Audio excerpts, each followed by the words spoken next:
1, 2, 3 testing.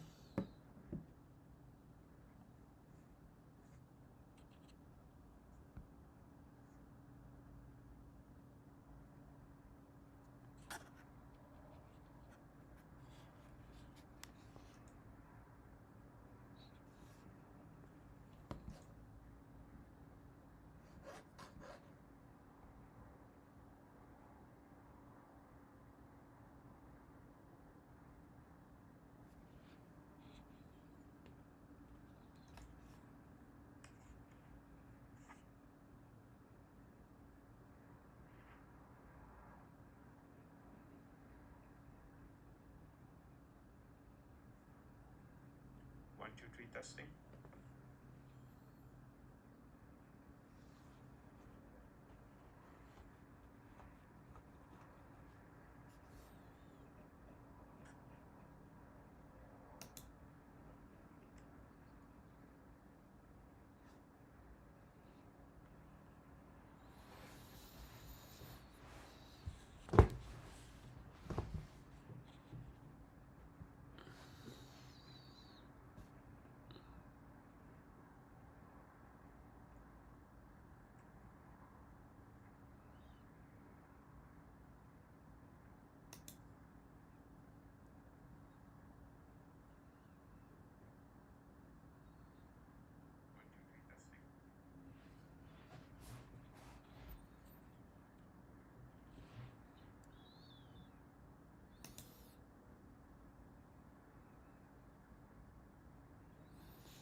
All right.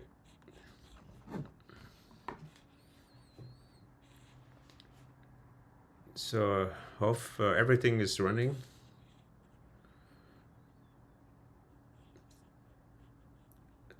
So people on YouTube, could you see me? Could you hear me?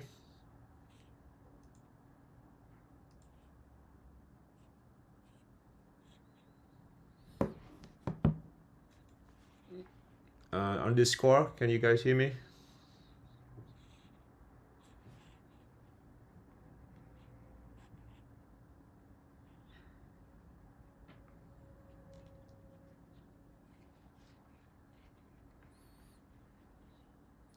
All right, so let me talk about the Phantotek games HQ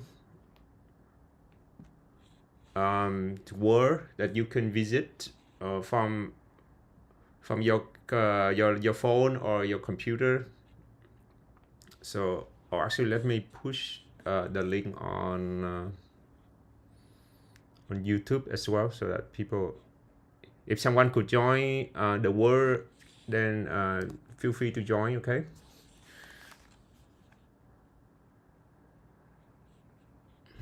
All right, hold on.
Hold on. Let me start the recording first. Yeah.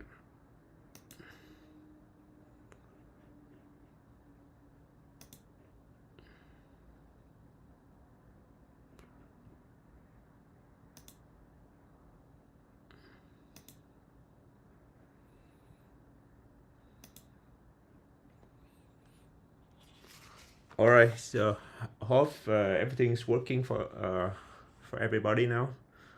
Um, there's nobody join me here in the Phantotek games world, but it's fine. Let me introduce you to the this new space. This is the 3D space that you can join anytime. So anytime you have you could use your phone or your web browser, you could join this world and then take a look on whatever aircrafts that we're working on. So on VR, you could walk around and see the aircrafts very close in person, and yeah, and then you can see all the details of the cockpits as well. So so every week we're gonna add more and more asset into the space so that you could you could take a look. And there's a stair here, you can climb up stair. Yeah, you look inside. You can, if you want, you can walk around like this. You see all the details. Or you can do hopping games like me doing right now. Hop between aircraft.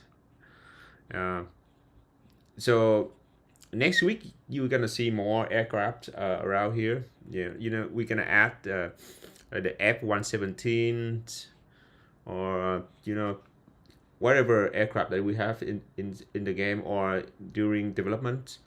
So they focus about like the F-14 here. It's nothing developed yet, so yeah, but it's good for AI. So AI gonna fly this. Yeah, come back to the F-14. So the model detail is pretty good, but it still have something need to fix. Yeah, so some wrong text over here, something like that. Yeah, it's a pretty big aircraft. Yeah, so anytime you want, just join here at Phantotek Games World, so you can see these aircraft.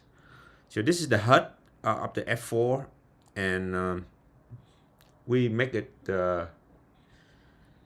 bigger so that you can see and look at, even you can read the text here.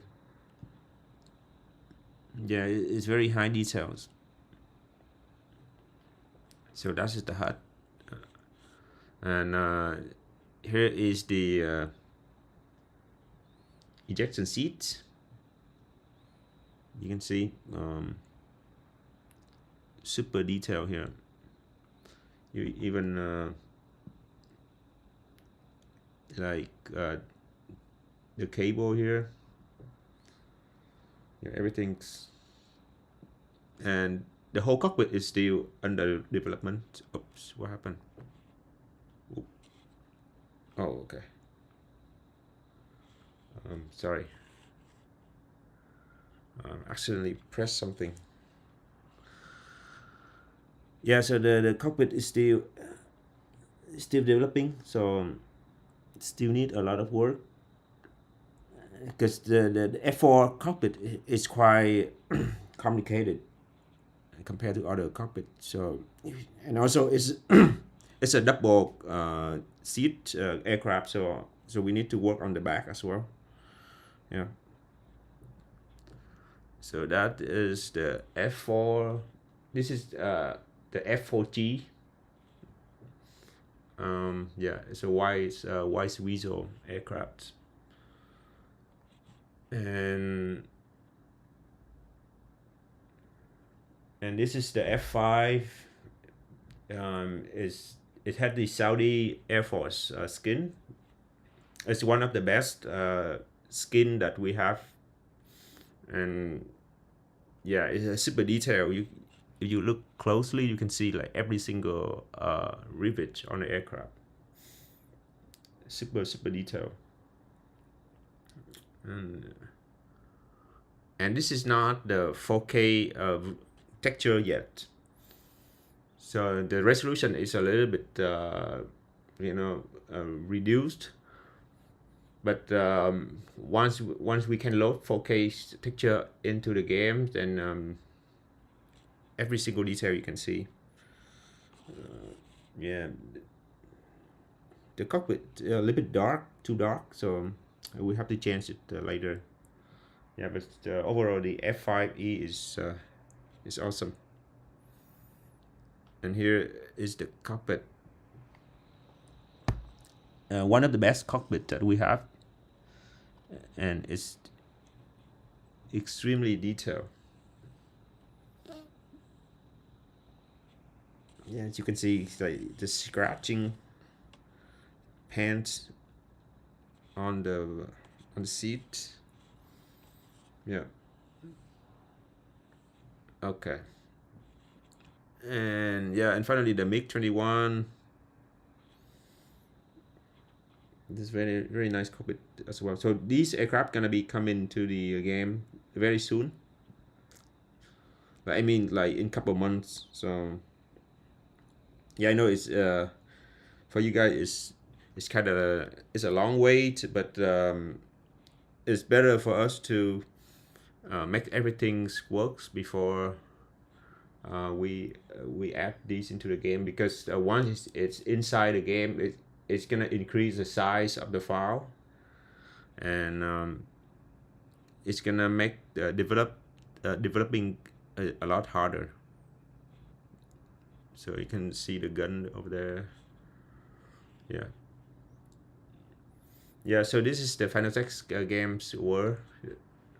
Okay, I think, oh, I can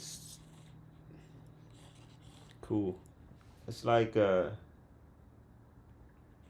just discovered that. Yeah.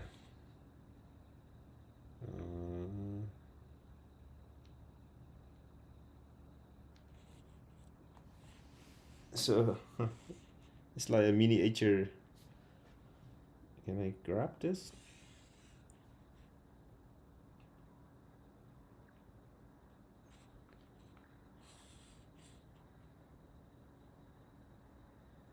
Let me try to grab something.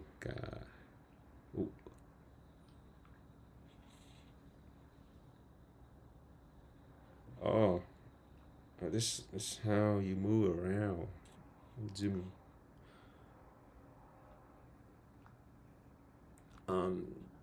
Could you guys see this? Oh, so I think this is just for the developer mode only. So you can move stuff around in VR. So like this aircraft could be moved up and down, something like that. Interesting. Oh, yeah, I don't want to touch those. Okay. Okay, let's get back to the meeting. So before to get into the questions, I like to let me read something. Okay. Let me tell you guys some of the plan, the new plan for Gunship 4. So years like 2-3 years ago, we was thinking about creating Gunship 4 for the modern aircrafts, like from 1990s, for whatever the modern world. And then we're gonna have Gunship 5 for the Cold War, 1950 to 1980s. Yeah, and then so Gunship 5, Gunship 6. So each period of the history gonna be one separate game.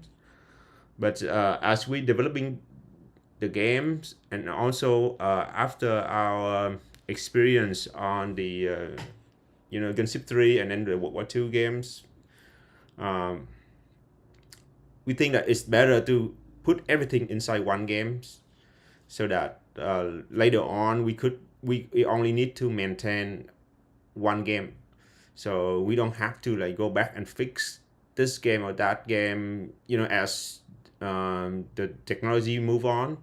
And then uh, if Android or iOS, Apple change their code, and then if we need to change, then we have only one game to change, instead of have to fix many different games, and then we end up like couldn't fix them. So that's what happened to Gunship 3 and World War 2 now. So it's too old that we couldn't. It's gonna take too much time to fix. And so basically, Gunship 4 gonna have everything, as we develop and more aircraft into it. So while you're playing the games, you're gonna see in like a menu when you start the game. It's gonna always start. It's gonna start from the Desert Storm campaigns, but then there's a menu that you can select different different times period. So, for example, if you want to play 1950 Korea, then you select the Korea from the menu, and then it's gonna change the UI and everything stay the same, all the codes stay the same, but the content change, the map change, and then also like all the aircrafts inside that the store gonna change to match with whatever the time period that you selected. So even like you have the 1991 this is Storm, right? Then if you select 2004 Iraqi Freedom, it's gonna use the same map, but it's gonna change some of the aircrafts so that it's matched with the time period. And even the skin too. So for example, like at that time, the F-14 have a different skin, then it's gonna replace the skin with the proper skin for that time. And then so the time gonna be very long. So you could select all the way from the modern war games like Ukraine conflict, or you can select way back to World War II. Once we bring in all the World War II aircrafts, some of them from the World War II game as well into Gunship 4, then you could play World War II, and whatever the time period that you select, then you could play the aircraft that you want.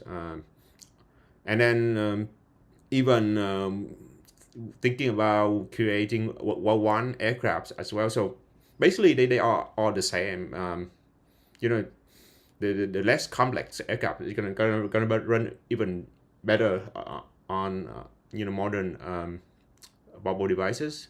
So we can have World War One. Yeah, it's just World War One, just another time period that you can select from the menu. So all the way from World War One to modern, air combat, 2025 or 2027 Taiwan conflict or something like that. Yeah. So it's like the Gunship 4 gonna be the final development. So it's gonna have everything inside.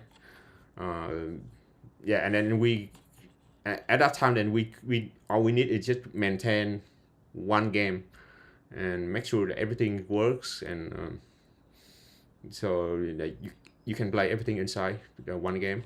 So that is the one of the new thing that we're gonna do, and yeah, we like to announce today. So okay, let me take the first question from the Discord.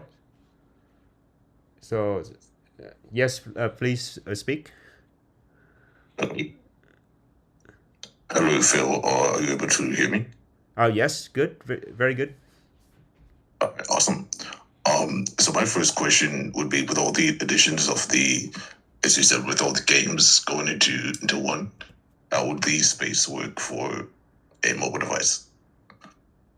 No, it's you mean it could it play on mobile device or it could Yes, because you yeah, said it could play you on all want the to add all platform. these. It could play on all the platform that we have. So VR, mobile device, and maybe future PC. So yeah, Yes. Yeah, but what I mean is, you said you want to add all of them to one game. You want to add World War I to one game with Cold War and Gunship IV as well being in one app, I believe. So you could select it from the menu. But how would it work to have all these separate campaigns and all these games on one mobile device and it being able to run it without any issues or any complications with all these game modes being in one app? okay. The only complicated problem is that the game gonna be bigger in term of size. So because it has so many aircrafts inside, so we come up with a solution that when you select the campaign, then it's gonna download one of the part of for that campaign down into your device. And so first of all, when the first time you load the game, you only have the Desert Storm contents inside your phone. But then when you pick different campaigns, then it starts to download the other parts. So only the part that you play. So let's say you never play World War One, so then it's never gonna download the World War One aircrafts. Yeah. So that's the only problem for the other problems. For example, like is make your game slower. I don't think that's gonna be the thing, because as long as your device could run modern aircrafts like F4, F5, F14, then before that aircraft is much simpler. So there's no problem. You can play like the P-51 Mustang or something like that. Yeah. All right. Okay. Thank you. Okay, great. Thanks. Hello, Mr. Phil. Yes. Can you hear me? Yes, very good. Very good. So, so this is relating to more Gunship 4. What's the what's coming for the next couple months? Because I know surface to air missiles and like the ZU-23 anti-aircraft battery are like crucial because Iraq had like insanely good air defense. So is that like being worked on, or like what's the status of like everything coming together? Okay. First of all, let's talk about the anti-air, right? So right now we have the same the SAM code already inside the game, but it's kind of broken because as we change the missiles code during the the history of the game, so it's kind of breaks the SAM, the AI SAM. So we will need to work on that again. So yeah, first of all, the SAM need to be fixed because it's not working. And the second one is you talk about AAA guns. Yeah, those, because if the missiles are destroyed, the bases still need defense, Yeah, in which the anti-aircraft guns are perfect. Yeah, the anti-aircraft guns. Right now there's no code for that in the game yet, but I think it's gonna be very quick to add because it's pretty much just take out one of the part of the AI for the aircrafts, the AI code from the aircrafts, then make it become a ground unit. So Will it be? Yes. Will it be? Sorry, Darren. Will it be like I remember there was something really cool in the old Gunship World War II where you could click a button that said like you could spawn as an AA cannon. Are we gonna like be able to do that? Like if we wanted to play as like an anti-aircraft gun? Yes. I don't see any problem that we couldn't make that. Once we make the AI, then we could just use that asset to make it become something playable. Yeah, it's pretty much just like it take the whole code from an playable aircraft and make it become a ground unit. Yeah, and then also you could play as a SAM too. So you could operate the radar and then shoot down all the aircrafts. It's doable, but it just takes times, and for now we don't have the time resources for that yet. That's the thing.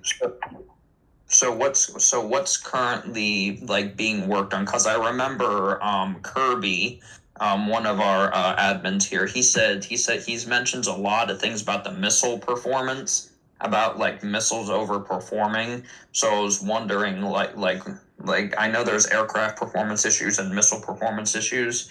Are we gonna see those fixed at all in the coming weeks? Yes, yeah, those are the main focus right now. First of all, the aircraft performance need to be changed a lot, because some of the aircrafts is still using the old code that we're gonna phasing out, and so like next week you're gonna see the A10, a completely new A10. Even the texture is new too. The texture and then the cockpit is new. So at the A10 and then the SU-25K is the two last aircrafts that need to be changed to the newer flight models, so that we could completely delete the old flight models. Uh, that's one thing. And then the missiles right now, the code's working well. It just we didn't have time to adjust the performance of it. So for example, like if it's too the engine is too powerful, then we have to reduce the thrust, the rocket thrust, so that it's not too too fast or something like that. Yeah, those it's not hard to do, but it just takes a lot of time because we have to play the game to adjust those. Uh, yeah, and then another important part of the fine tune of the game is that we need to create AI, a capable AI, so we could use the AI as a test target.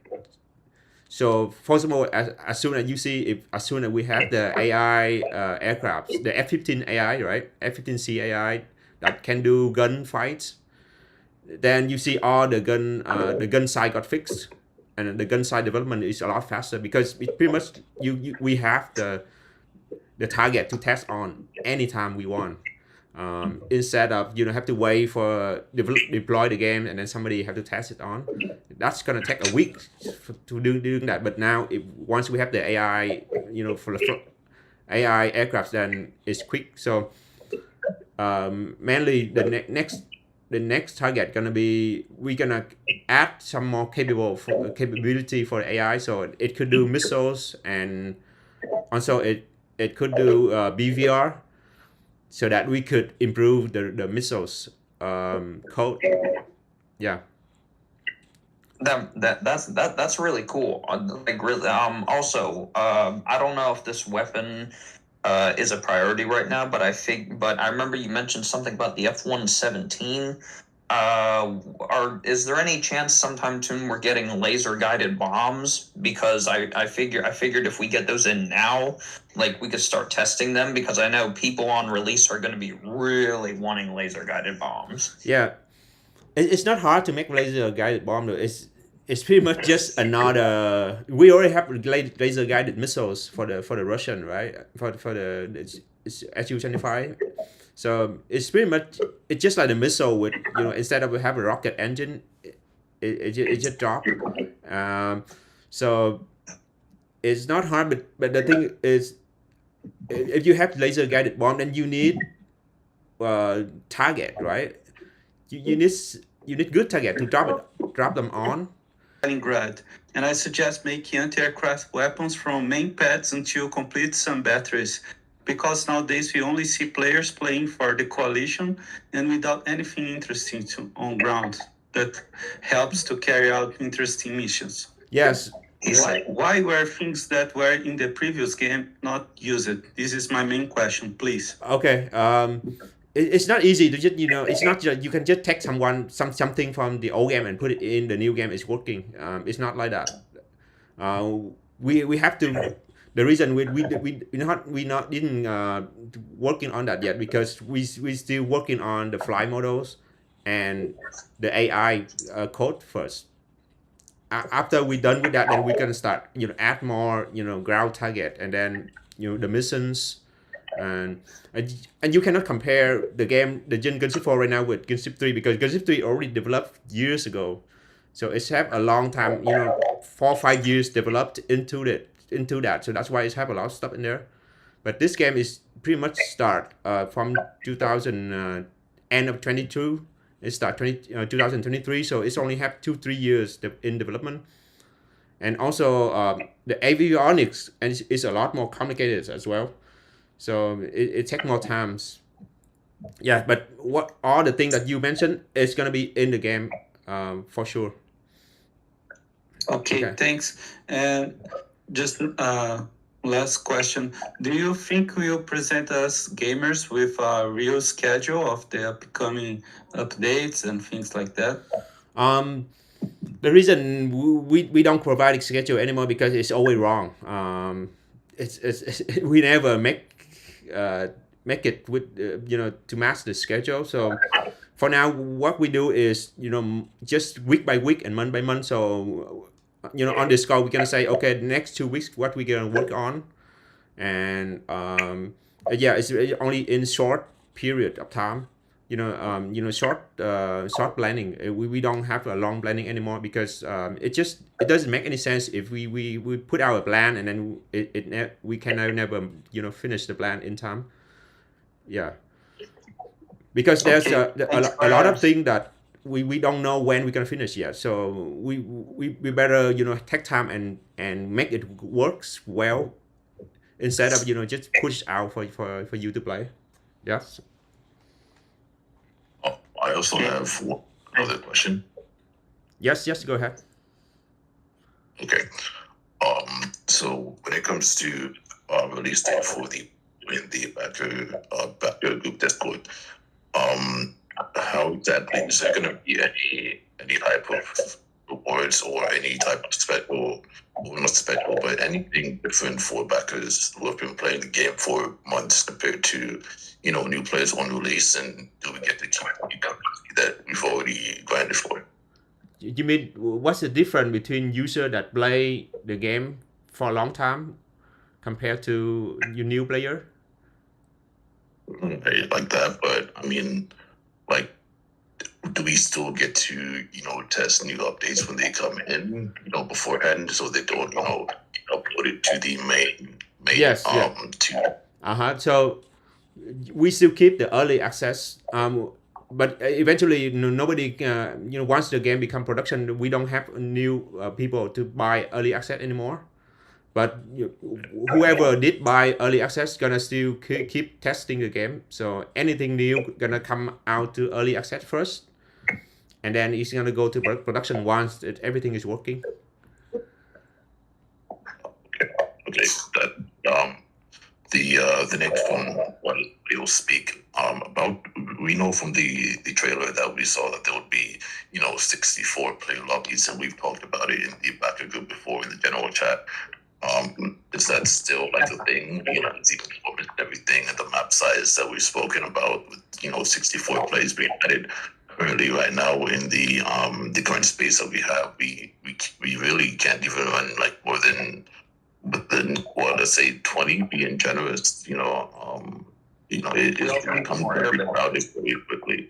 Yes. In the next 1 or 2 weeks, we're gonna enable the game to open the maximum players count gonna be 64. So because some of the player, some of the tester already test with he said like he's already maxed out 16 players for the game. So the thing is we just don't know how it's gonna behave on the other devices. So some players gonna have very slow. So a lot of lags on the device if we have like 32 or 40 players in the same room. So it depends. Yeah, but for sure we're gonna open it to 64. Yes. About the map you're talking about, the size of the map, right? I still believe that the map size right now is still okay. Yes, let's test it out. Let the game play with this map, because it was originally designed so that you can fly to target in 10 minutes or something like that. Yes, but once we have AI and air defense system into the map, I don't think you could just take off and just go around the map easily like that, like right now anymore. So you're gonna get shut down very quickly if you do that. So player have to be very careful, where to fly. Yeah. But talk about full size map. We will have like more map into the game, and then at that time, then we're gonna consider full time. Full size map as well. Yeah. Okay. The last part pertaining to that itself. I know what we have currently is just the starting zone of everything, correct? And I don't think it would be necessary to enlarge the size of the map if we were to, previously start from using not only just that part of the map, but using every other, using the rest of the map as well. I don't believe that we need more than what we have if we do get map freedom with the game. So right now, most of the action gonna be at the center of the map, but we may later add more base, far away from the map as well. So right now we don't have. Right now, all the base that you see is more like the front line, but a lot of things gonna happen on the corner of the map as well. So it's not small as you think anymore. Yeah. Speaking of that, I was just about to ask. In the next coming weeks with the flight models, there is an airbase near, I think it's Tadlil of Iraq, and there's another Saudi airbase near the Iraq border. Could we get those two air bases, because those would allow more players to spawn and whatnot. It would also be cool to have Baghdad, despite it being far away. It still would give that realism. Yes. That is actually part of the game. So like the first day of there's a storm. There's a lot of bombings happen in Baghdad, right? So above Baghdad, gonna be have something called the H3 air bases. So we will add those as well. So Right. yeah. So over the time, we're gonna add more bases. Yeah. Okay, well, like I said, are we gonna see what time frame are we gonna see those, maybe in like the next 2 or 3 weeks? Because that's another big thing the backers have been asking for. I don't think we could make it in 2 weeks. The next month gonna be the fly models need to be completely done, so that we don't have to worry about fly models anymore. And then the next thing gonna be the AI code. So with more AI aircrafts flying around the map. That is the next 1 or 2 months target. And the thing that you're talking about is more like end of the year. Things to do. Okay. Speaking of the flight models, Phil. So for this next update, what I'm expecting is for these flight models to form completely different from what they previously were. So any insight would show us like any performance on game, Yes. or just how they'll perform specifically. Yes. So for the F-18, 15, MiG-29, those aircraft gonna have more higher AOA limits. So right now, like I think the maximum you can pull for the F-18 is like 25 something. So it's gonna start when you get to 25 AOA, 25 degrees, right? And then so the next update it's gonna extend that to about like 40 degrees. So a very high angle of attack for the F-18, and also the F-15 gonna have the code redone so that it's become more like the F-16. So the turn gonna be a lot tighter and a few more nimble compared to the old code. It's also angle of attacks of those aircraft are gonna increase to about like 35 to 40 degrees. So So you're gonna see it turns much tighter on those aircraft. Um, for the MiG-29, we also have the angle of attacks increase, and also the the flight controls code gonna be redone as well. So there's no more jumping or do weird jumping around like before. Yeah, so it's gonna be a lot more solid. We already testing it, so yeah. So you're gonna see like completely different behavior for all the aircrafts. Awesome. And on that topic, before I speak, the MiG-29 itself, I believe that beforehand the way that it was controlled, I believe that it was fine. I think that makes it for a skill-based aircraft. I think the MiG-29 is really underrated. So it definitely is a force to be reckoned with when you're training with it or when you got used to it. It's a skill-based aircraft, and I like that. I don't like an aircraft that's easy to use.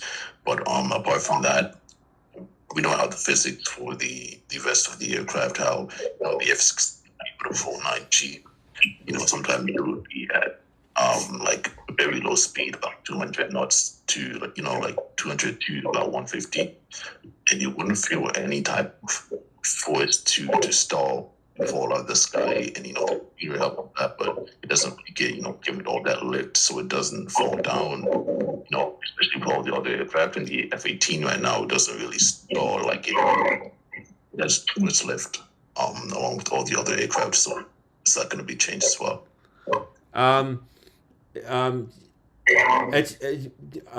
Let us release the next version, and then you can test all that.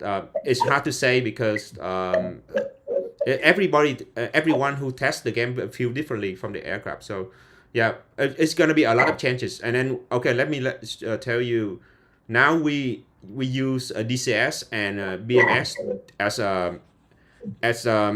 a comparison. So we're gonna fly, we're gonna fly the F-15 in DCS, and then we're gonna go back and fly it inside Gunship 4, and we're gonna tune the F-15 to match, whatever DCS have. So in terms of AOA and then takeoff speed, landing, yeah, all that gonna be based on DCS and BMS. Yeah. So. Thank you. All right. Yeah, I have a question. Sure. By the way, this is one of the best games I've played in 30 years, as far as it being a standalone flyable game. Thank you. Great job. Just have a few questions. Will there be an ability to form squadrons in Gunship 4 for VR like there is in Gunship 2? Yes, we're gonna have something like it's exactly the same, called the military unit, so that you can join together with other people. But we're gonna have some more features, or like so you can share aircraft as well. For example, like somebody have them could buy 5 F-14, right? Then they could contribute into that squadron, and other people who couldn't afford this aircraft then could be assigned with this aircraft, so they can play. So people are gonna form more like connection. Yes. Yeah, the reason why I'm asking because we have a group of us that fly that came from other games that we have to set up a separate call within the Oculus to communicate internally, and then we type externally within the game. So the reason I asked that question is there an additional communication pack within VR where you can select between internal and external communication. So if you did have a squadron, you can act as if you're a real squadron in VR. The way flight sim works more like DCS, that you have to use the radio frequency. It's not something that you could set up and then you talk to other people right away. So they're gonna be two modes. So the first mode gonna be the simple voice chat, right? So I'm talking about internal voice chat of the game, so that like you get in and then you're gonna talk to all talk to all the same team. People are gonna talk to each other, right? That's one thing, and then that's the simple way. And then there's the option for you to turn on the more like realistic ways, realistic method that you have to tune the radio on inside the aircraft Yeah. to match the frequency that you know for your flights. Totally understand that. One last question. Is it possible to have flyable helos and also add an assault ship within the Persian Gulf to add for another platform to take off specifically for the Harrier? And if you do have flyable aircraft, helicopters, i.e. the CH-53 or 60 or 46, if you do decide to add that in there, Yeah, yes. that would add to that would add to that theater of operations. Yes, well, we will have helicopters, just like Gunship 3, so that you can do rescue missions. And by the way, great addition for the CH-53. I was a crew chief on that for almost 30 years. We just had the crew door on the wrong side. But I love that, and please bring that back if you can. Yes, for sure, yeah. We even thinking about modeling the crew chips as well, so that it's like an AI crew chip that that was you sit my job for 22 years. That was my job for 22 You're gonna use your voice maybe. Yeah, so like you sit on the cockpit and then you could signal whatever the accents. Yeah. If you're looking for a teammate, I'm volunteering. Yeah, there are so many features that we could make into the game. Yeah, but it just take time. So these games need a long time to develop. Yeah. You're doing a great job. Keep it up. Okay, thanks, man. I have something. I know this pertains only to one specific aircraft, but I know the Sukhoi, the Su-27, is a notable aircraft. Is there a chance we could get a Europe 1980s map? Because that was a huge Cold War theater of operations, and I know people have been raving the 80s like theater of operations.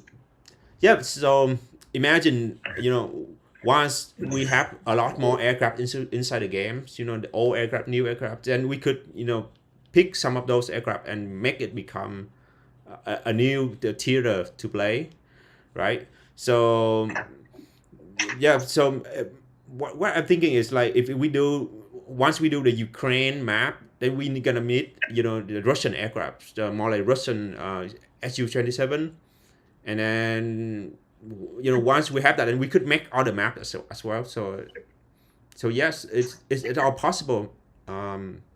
It just take time. It's maybe I couldn't promise on the time though. It could be 2027, 2028. We don't know. Yeah. Right.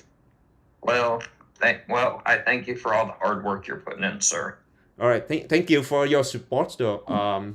Without the support from the community, and it's hard to work on these games. It's a very time consuming job. So, and yeah, it needs a lot of love from all of us. Yes, sir. Yes, sir. I'll still be around. I'll talk to you later, sir. Okay. All right. Thank you. Thank you. Okay. Yeah, I have something. Go ahead. Oh, my fault. No. Hey, what's up, Phil? Hello. Yes. How are you? All's good, brother. Hey, I just got a question. I mean, just to verify, when will for the VR guys with the map, because we're super zoomed in and we can't really see anything or adjust the map or anything in VR. It's kind of like stuck in place. Yeah. Or will there be a future, like soon update to deal with the friend versus foe? Yeah. Yes. First of all, the map VR we'll definitely fix it. It's broken. It's just pretty much we didn't do anything. We didn't did any works on that, so that's why it's broken. So we'll fix that so that you can see something, right? And also you could control the map with the thumbstick, so that you can drag around and zoom in and out. That's one thing. And then about the you're talking about the IFF, right? IFF. Yeah. Correct. So yeah, that's one of the things that we're gonna work on that as well. So it's gonna be in the game in a couple months, 1 or 2 months, something like that. So there's gonna be 2 modes though. So simple mode, it's gonna be it's gonna know which one is friend, which one is foe immediately. So you don't need to do anything. And then there's a more or less simulation mode that you have to tune the the code so that is matched with your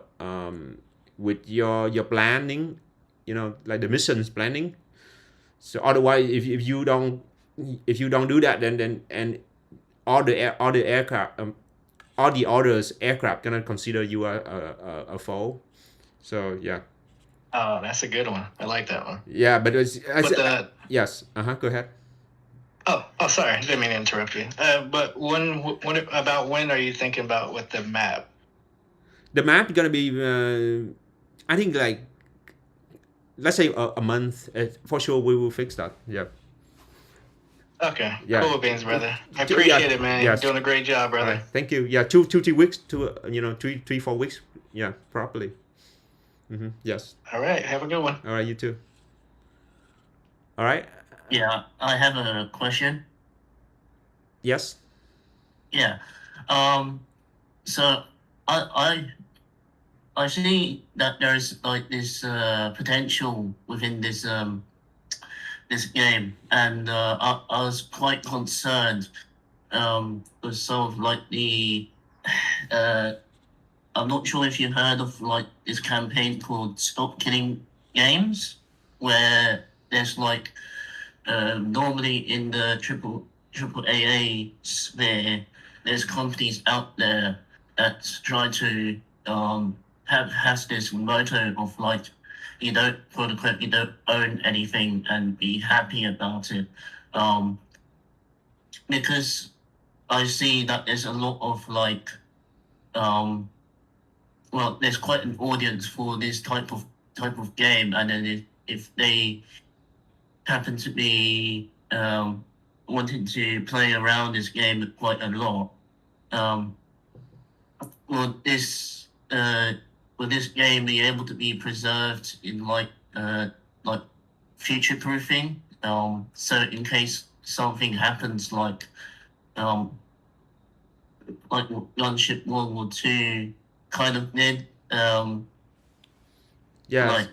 Like I know within the campaign section that has been locked behind within the subscription model. So I'm not sure if Gunship 4 is going to have the same thing with that, and as well as like the live service type of like tethered thing. Yeah. And I do really have like concerns on like I wonder if the Gunship 4 is going to have like a version of which they can be able to have future proofing, that kind of stuff, and people can be able to play the game offline anywhere they can go and have all of the assets unlocked that they have grinded, or they have the assets unlocked in likely another mode. Okay. If you know what I mean. Yeah, I understand what you're talking about. Yeah, we've been discussed about that on the Discord as well. So,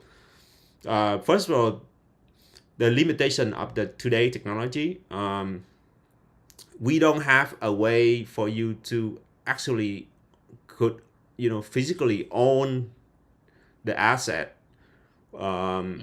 Without us, also the developer have to could profit from selling the assets so that we could continue to develop or maintain the products. So just like if you do the old way, the old like a 1995 technology, then you have a CD-ROM, right? So that you own the product, but then once you buy it, then it's done. You don't have any update or anything. Developer gonna move on to the next game. But for today, you pay for the subscription. But the thing is, since you pay for a small amount of money every month, that money become resources for us to keep working on the game. So that you can usually continue to play for a long time. That's one thing. And so talking about the preservation, the only way we can preserve software nowadays is that we have to open source the software, so that even like later on when I'm not exist anymore, and then somebody else could take over and then gonna continue to develop the game. Yeah, that's the only way that I could see that it could preserve the product. But the problem, the problem is a lot of these assets we don't own. We're not the one who created. So like an artist create this F14 and then sell it to us, and more like license it to us so that we can use in our game. We cannot just take this and make it open source. Oh, I see. Yeah, because it's gonna violate the license of all the artists. They also sell this model on the internet as well. So if something we create from scratch, like this F4, this F4 is completely created by Phantox. We never use any product. Then we could make this become open source if we want to. Yeah, so if we decide to do open sources, then probably we're gonna have to make another game, something called Gunship Open. So that, and it's only could have asset that we created. So like for the F4 only, right? Yeah. So that is what we think about, but it's not in. We don't have any time to working on that. Eventually, once we build out a lot of aircraft inside Gunship 4, then we're gonna spin off a part of the game, become Gunship Open, so that later on other people who like to work on the game, then they could just take the code and working on it. Another thing is, beside the aircraft models, the fly models also need to be redone as well, completely recreated by Phantox, because right now the fly model we use is come from another developer who sell us the code, who license us the code to use in this game. Yeah. So that is the two complications that we have to think about. Yeah. Oh, okay. So, I guess that in the main game, because you need permissions from the developer, right? From like standpoint point of view, because I know I do have some like experience, kind of like experience within in the game dev field, and I know that if you have like an ambitious game like Gunship or Gunship 4 or any gunship like titles, then it would kind of make sense that you would need to be able to use like pre-assets models, and there's nothing wrong with that.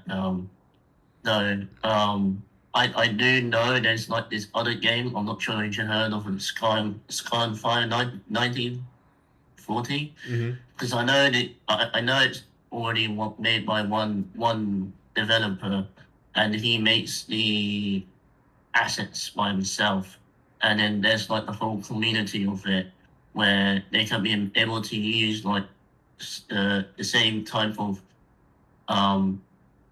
what's it called,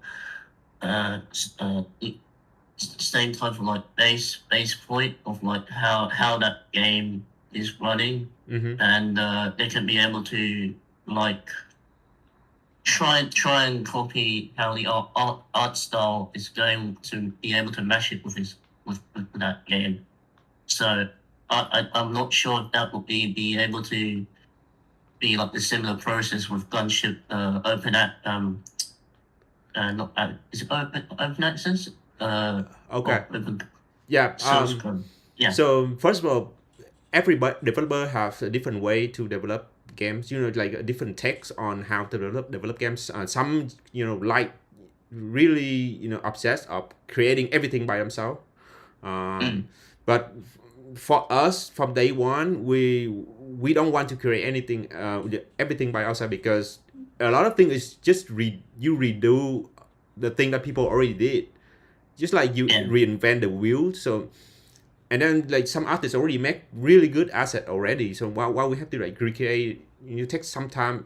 Right now, you guys waiting for 2-3 years already, right? If we decide to create every single thing of these things, it's gonna take us maybe 10 years to get to this point. Oh wow. Yeah, because you see, it's every single detail from the text, and it takes time to make. It's not you could create in one day. Yeah. So if you decide to make all the asset by yourself, then the game gonna be you're not gonna have time to make all the electronics function. Yeah, so you have a trade-off between things. So we don't create the asset, but if you look at Gunship 4, you can switch. You can do any you can switch on and off stuff on the cockpit, and yeah.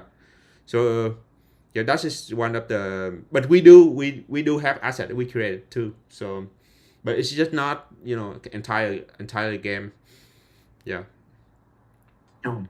I know that there are some people like myself that we can be able to like do 3D modeling, and like some other people can do texturing as like Yeah. usually as a hobby. So Okay, I if understand you that. need any Yes, if you need any help, then let us know. Yeah, yes, for sure. We do have a section called community tasks that people help translate the texture and all that.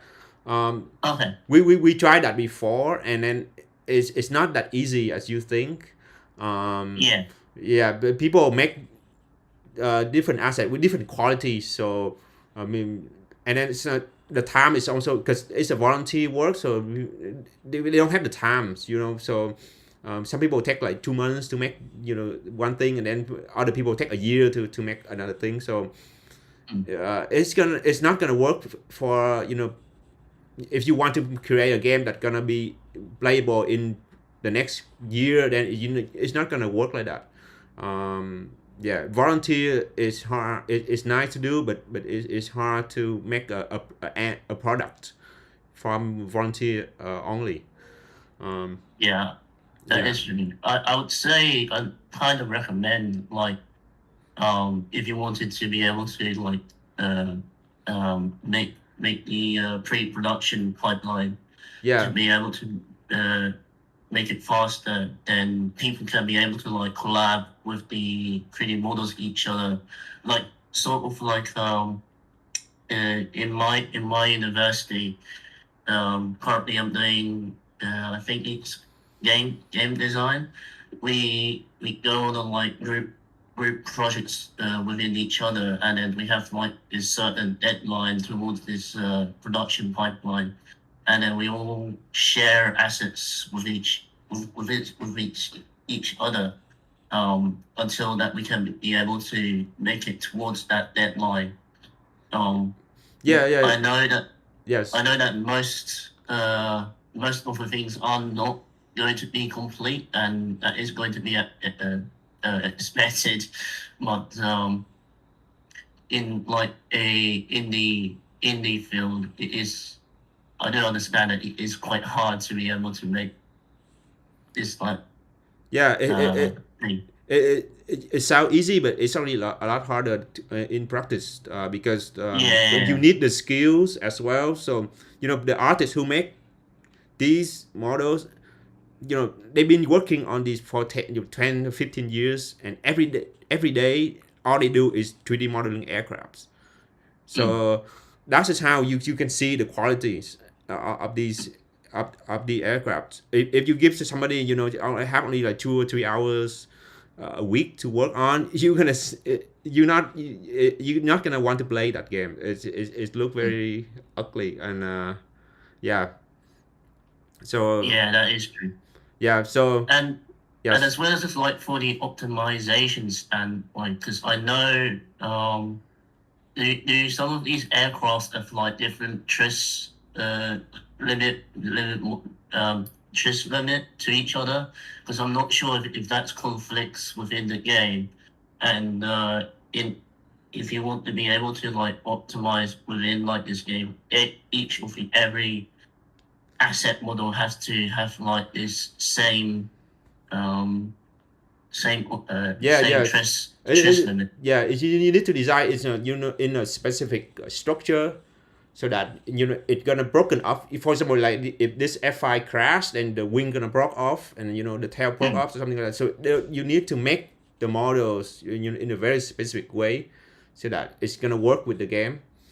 Yeah. And also, like for example, like we want to use this model. This model we licensed from an artist, and then we couldn't just push, post this model on Discord, and then somebody gonna take it down and work on it, because that violates the license as well. So we only keep it inside the company for the people that work for the company to use. Yeah, so there's a lot of things that you have to consider if you want something, and even though we could publicize all these models, a community based the development is gonna be take years. It's not gonna be in months like private company. If you look at BMS, right, it take 10 or 15 years to make like the F-15, the next aircraft. But of course. yeah, like for DCS they can make like a lot of different modules, because it's simple. People who work on this all day, they become a professional, and then they could make a lot of these very quickly. Yeah. So Yeah, I get that, because I know it's quite similar to like I'm not sure if it's similar to like IL-2 1946, because it's a game made by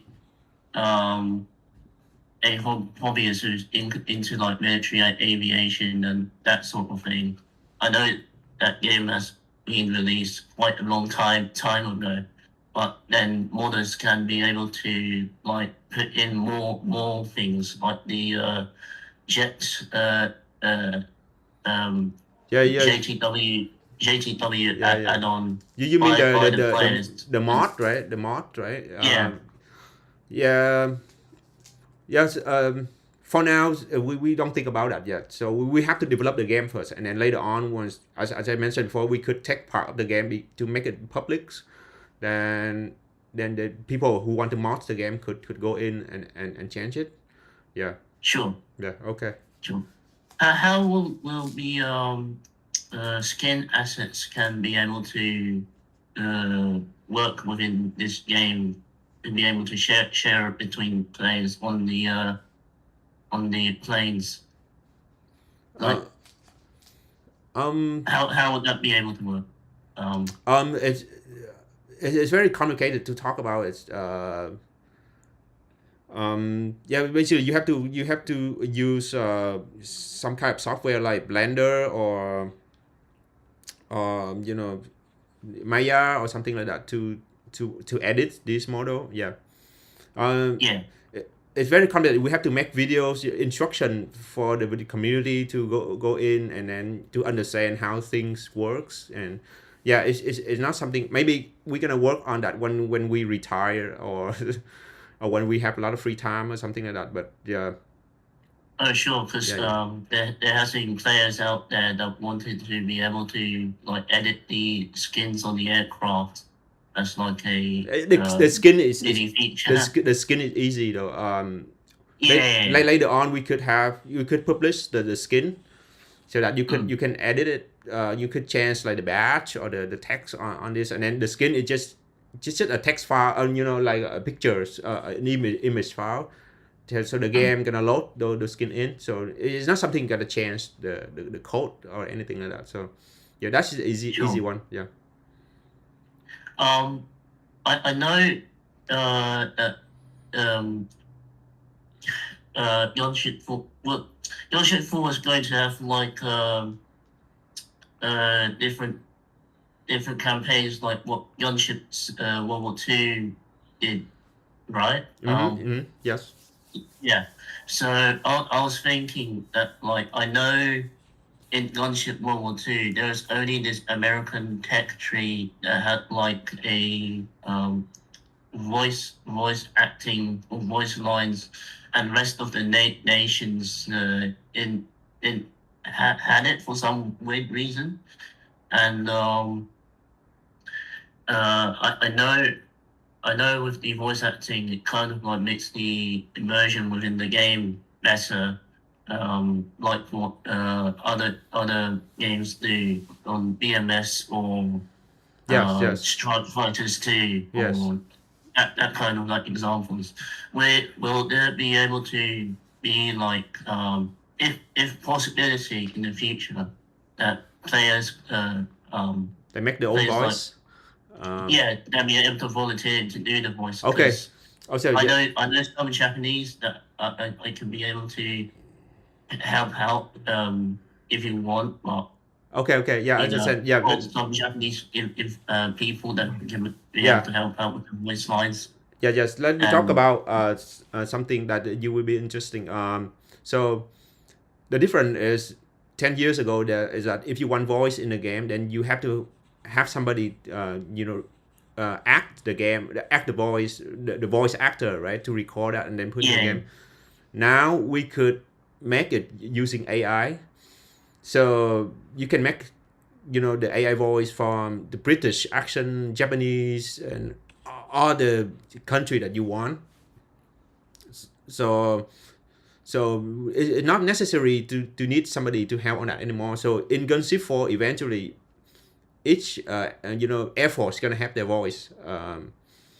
So like the Saudi, we gonna all we need is just just need the phrase that they want to speak, and then AI gonna create the voice for you.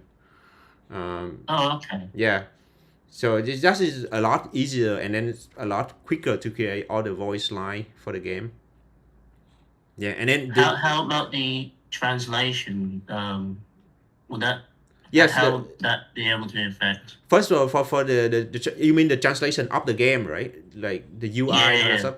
Okay, for the translation, first of all, if you look at Gunship 4 right now, we use a lot of symbol or icon, right?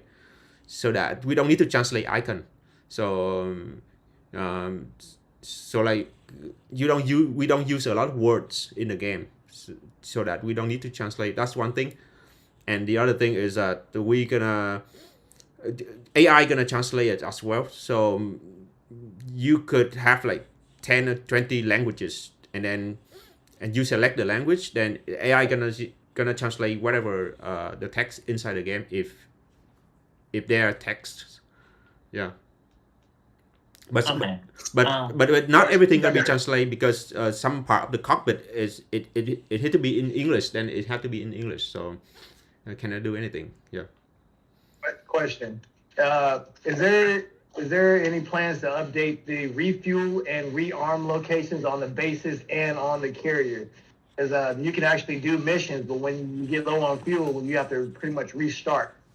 Is there any way to Yes. actually make an area within the fuel pits on the bases that you can taxi into and then refuel, or then go to the Kayla and then rearm, or you go to one spot? Yes. Or Yes. when you land on the carrier, when you come to a complete stop within the splash area or the parking area, you can actually refuel and reload all your. Yes. Yes. So we're gonna do the same way as we have in World War II and Gunship 3, that you gonna taxi into a section of the base or the carrier, and then you're gonna get refuel and rearm, and then you could choose to change the loadout if you want to. Yeah.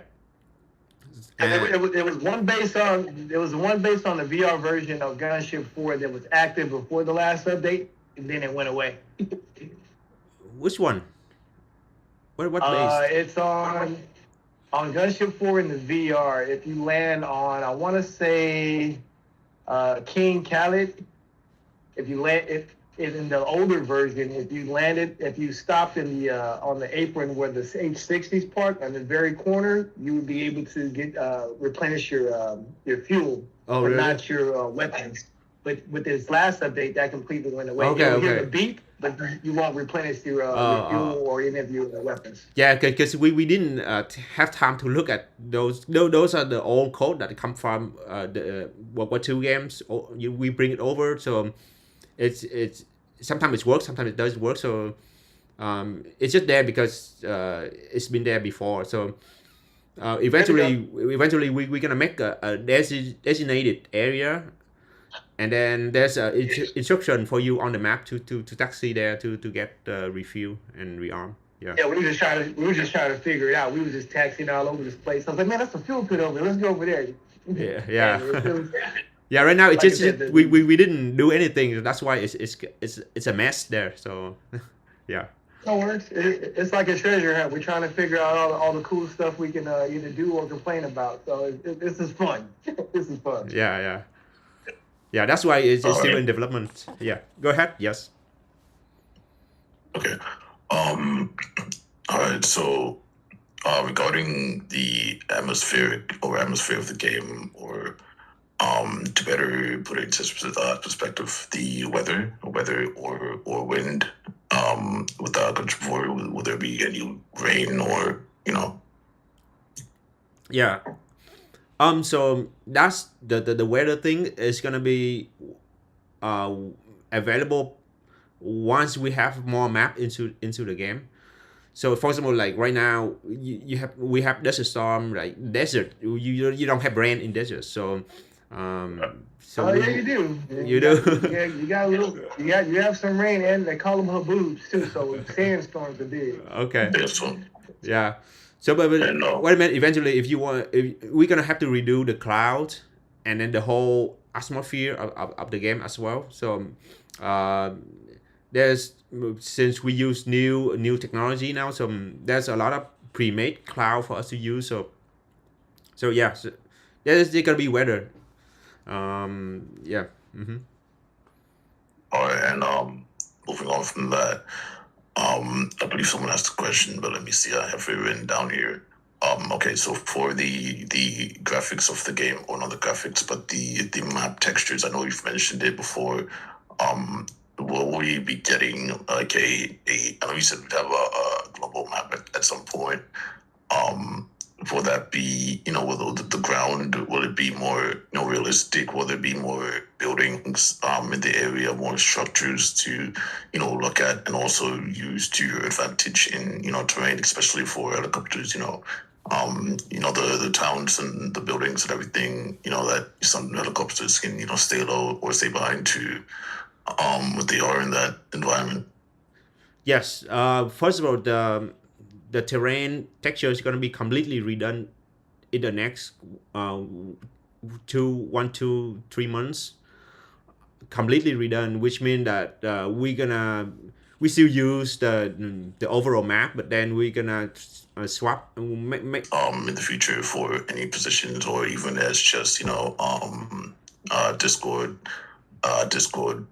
staff or anything, or in the future if there is game admins that do enforce the game rules and enforce the game itself. Will there be any openings? I know I asked in the back of Discord if for an internship as a joke, but it's a question that I've been meaning to ask you for a while now. We don't have any planning for internship for now, because we don't have any resources for that. Right now, all our focus is get the game finished and get it out of the way to become a production product at the end of the year. So the thing is, if we have somebody as an internship, we have to train that person. We have to take our time and train that person. It's not somebody who come in and just help right away. Yeah. So that's one thing, because the skill that we need for this kind of game is very specific, and we couldn't just have somebody without any training that could do all these. Yeah. So Well, basically, if you put a job board out there, you'd be able to look for it. So. Right. Yeah, that'll be all from me. Thank you so yeah, much. but mostly the what you could do is become a tester. So that is the most helpful way that other people could help.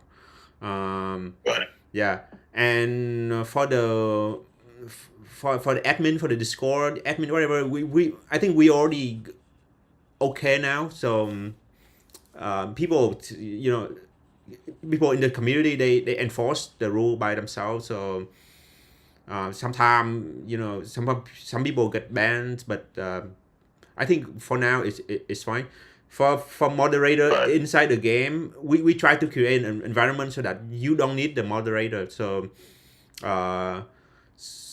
it's gonna be separation between players based on the skill set. So so when you create a room, you have the option to only let people that have a certain skill or certain fly hours to join your room or something like that. So that you don't have to deal with some newbie people who just get in and then just shoot everybody down or something like that. Yeah. All right. Yeah, that's one of Thank you. that's one of It's the gonna big be all. concerns. Yeah. So my That's one of the big concerns. That's one of the big concerns with Gunship sequel World War II, not being able to do that. yes. Not to Yeah. get off topic, but Yeah. Do Those you mean gonna like be do you mean like addressed. hackers or something? Yes, we'll address those problems in Gunship 4. So it's gonna be more selective players, and then yeah, of course, new players they have their own arena, so they can do whatever they want. But then people who want more progress inside the game, we're gonna have more like what they call it, the metric system, so that like you have to pass some certain tests as well. So for example, like, you have to be able to do a career landing, to be able to join in a room that if the room creator decided to only let people who qualify to land on a carrier could join. Yeah. So yeah. Okay. All right. And thank you, all of you guys, that I've known in the other Discord as well. And thank you guys for holding this meeting and everything. It really helps a lot to get these questions off my mind. And that'll be all for me today. Hopefully, I'll see you guys next time. And thank you. Bye. Okay. Yeah, I have one last Go on. input, if I may. Is there any options to put haptic control inputs within your game? I have a haptics vest, and if Gunship, the entire franchise, add that to your game, that would add one level of sensory input that would help your game out that much more. The way I have to do it now, I have to use it through the audio port on my Oculus to link to my vest. Oh, okay. But if there is a Bluetooth opt-in through the game that we can hook up and go to the Be Haptics program, Okay. that would just add that much more. Yeah. It's a cool idea. The thing is, we're not at that level yet. So, so if Hey, I'm just manifesting for you, brother. yeah. Thank you. It's nice to know that they have that product. I saw it on on YouTube, but it's still a long way from The way I use it now, it really helps me fly better. Like I'm not saying that alone, but using flying your game of the games, Gunship 2 and 4, with the haptics input, it helped me become a better pilot. Oh really? Oh, I never tried that, so I don't Yes. know. I don't. Okay, we'll look into that. It's definitely worth the investment. So like that you Trust feel the enemy aircraft out in the back of your. I can feel the enemy aircraft. I can feel the vibrations from the afterburner. I can feel when you break the sound barrier, when the missiles go off, when the guns go off, both outgoing and incoming impacts, when we land, everything. It literally helps that sensory input. The only thing that's missing is the actual gyroscopic from a physical rig. But with the haptics vest and your platform with the games, I became a really, really good Corsair pilot with my haptic vest using World War II. Okay. I used to suck at it, but now I'm an expert. I'll go by call sign Morpheus, but yeah. Okay. Cool. Okay. Right. We'll look into that products. Thank you. Yeah, I have some couple questions as well. As from the questions from the community stage, there's one said that for mobile players, can they be able to get around and walk around and spawn in the ready room, like what VR players have? Right now both VR and mobile couldn't move around, but for VR they just walk around the room so that you have the feeling that they got get out of the aircraft, but actually it's not. The game doesn't support get out of the aircraft yet, but we will have you be able to start outside the aircraft on both mobile and VR. It's just like this, right? So instead of you start inside the cockpit, you're gonna spawn outside the aircraft, and then you could do a walk around, and then you go here, and then you climb up, and then you're gonna get in the cockpit. Yeah, so we'll have that, and Oh, okay. yes. And well, mobile players can be able to like walk around the carrier or the airbase as well to like inspect their aircraft, just like a Yes, role yes. play feature or something. Yes, you use that outside, so you can do whatever you want, and we were thinking about like some of the advanced or premium aircraft. You could actually just like real aircraft, you could open up one of the compartment and check, like the door below here. You can open up and check some of the components, just like real aircraft. Yeah. In the future, we will be able to do that. And also, will you have a premium option so you can modify or customize your own plane? that's another thing, because that could make other players become angry, because people could make their aircraft become better. I don't think it's realistic though, because in real life, the pilot don't change the aircraft. I'm saying with like with your call sign announcement, not like the overall library, just like with your name. So when you walk around for your pre-flight, you'll see your name on the side of the plane. Oh, like the name up here. Yeah, for sure. Yeah, that's no problem. It's just the skin. It's just the skin. Yeah, I mean, you're not gonna change the engine or something like that, right? No, we're not modifying the whole aircraft. I'm just saying, like, customize your planes with your call sign on the side. Yeah. Or, Basically, your aircraft, you could do whatever with the skin. You put your name on it. Change the logo.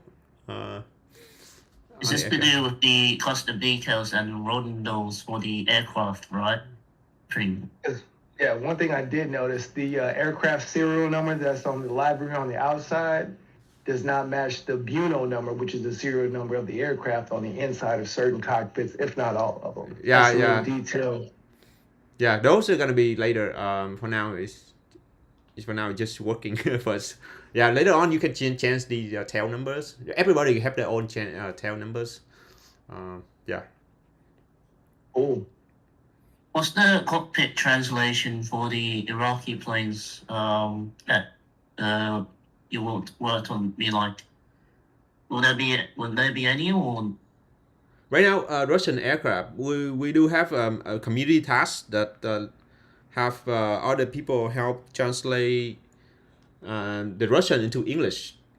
So later on, gonna be two options that you could pick, Russian or English on the Eastern aircrafts. Yeah. Probably use AI to use translations. For the cockpit, we need to use human, because it's very specific, and it's not something that AI can do. Yeah. AI can do the basic things. Yeah. AI can help in some areas, but you really need like some human. Yeah, because those fluent or native speakers to be able to translate that. Yeah. And then you need the knowledge about the aircraft as well. So a lot of the technical, the technical word that the AI doesn't understand. Yeah. Would there be a way to code? Let's say you select your language on your main screen, but if you hover over that icon based off of your language, it translated to that language you're trying to, Yeah. Yeah, context also matters as well with the translation, because there might be people out there be like saying, "Huh? What? Why does that wording say like that?"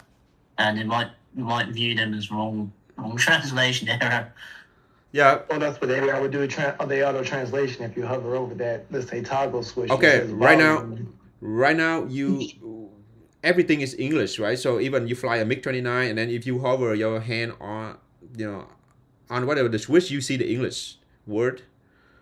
Later on, we could translate that into whatever language we want, because yeah.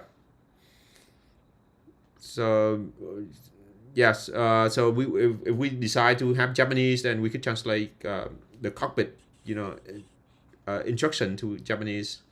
Yeah. Yes. Sure. And another question.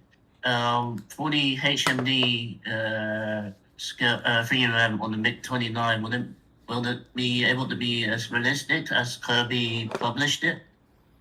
The MiG-29 HMD. Yeah, the HMD. Yeah. For now, it's just usable like that. We don't have time to make it look better, but eventually we will yes, we will improve that. We'll make it look nicer a little bit. Okay. Yes. Okay. So let me. So Okay, and one more question. I'm not sure if this already been asked from previous questionnaires. Will there be like more air bases within the Middle East map, so people can be able to land on different air bases and be able to create like different scenarios, especially that even within the sandbox campaign, the offline mode, people can be able to create their own like custom missions or something like that. That could be very complicated to make though. But we're gonna have like something like a custom. There is a IL-2 1946 other game like DCS or whatever BMS. So later on we'll think about moving to PC, but for now most of us still on mobiles. So even for me, I have DCS as well, but I still prefer to play something on mobiles because it's a lot easier. Yeah, it's a lot easier to play on mobiles. I see. Because I There's know there's a lot of Warplanes Battle of the Pacific guys that fly in Gunship that we're trying to get to pretty much come over to try to serve in any consideration to have customizable controls. And I asked that question for any disabled persons that may want to play the game, but that they may be an amputee per se. Yes. They can only have one hand or one arm. Yeah, I understand. We will have that feature. We're thinking about that already. Eventually you could move whatever the controls on the touch screen. You can move wherever you want and save that profile. So you can use with controllers or anything like that. Yeah. Just what they have in PUBG or whatever out there. We'll have that. Yeah, the reason why I asked the question is you have the veteran community with, like I said, I know a lot of. So you get closer to aircraft, and then the boom gonna get stuck into your aircraft, and then you gotta refuel. For the basket refueling, at first we're gonna have it's come off. It's come out from the KC-135. Some KC-135 they have the boom, the basket on the side. So two on the side, and then the boom at the middle, right? So. What about getting the EA6B with the refueling Yes. I don't. Or even the F-18 with the tanks. Yes, but some people told me that they don't have that until they have the F-18E. Yeah, that's right. You're yeah, right. so the Growler. Once we have the refueling working, go to fly that.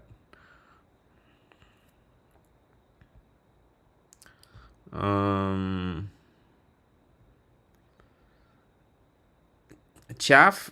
Some people asking about adding chaff into the game. The games already have chaffs in the game. It's just you don't see the effect of chaffs. I mean the visual effect, but It does help you avoid radar guided missiles if you deploy Chap and Flare, together. Yeah. Other questions from the, I'm not sure if you've already answered from the community stage. With the AM-54 missile. Not on the screen, but inside the cockpit. Yeah. Oh, okay. I see. Thank you. Okay, thanks.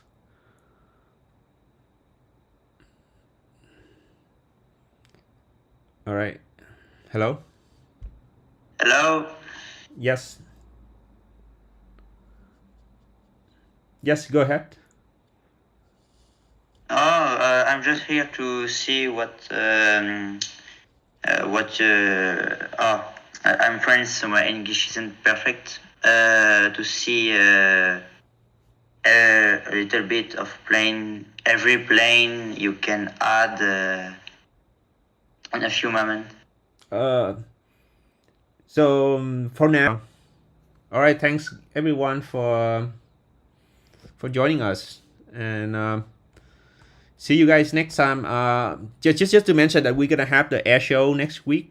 I mean, the July 4th, in the morning of July 4th. So basically, just join us in Discord, and then somebody gonna join us in the game as well, so that we gonna do a flyby, or break the sound barrier.